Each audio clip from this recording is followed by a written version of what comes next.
Me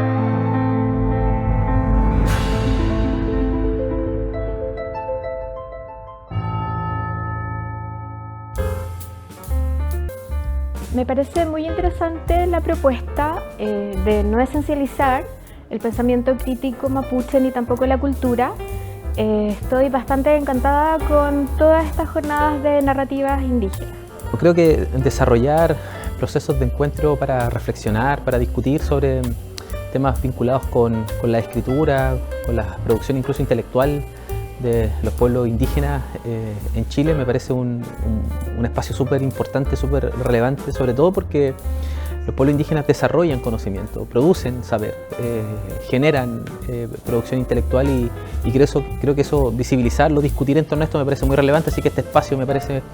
sumamente importante. Además, la discusión interna es muy rica y creo que le suma muchísimo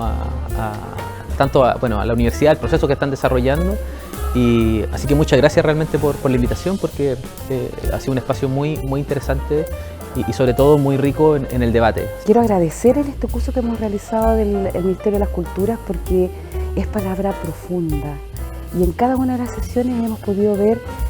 cómo se va profundizando temas sensibles que tienen que ver con las culturas indígenas y todo lo que ha pasado en América Latina, el colonialismo, la descolonización, y en el fondo la reflexión profunda es cómo llegamos a unar criterios para ser respetuosos entre todos y generar una instancia más democrática en esta sociedad tan compleja y tan diversa. Así que yo agradecida de este curso, de mucho aprendizaje y de muchas experiencias bonitas de los pueblos originarios. Así que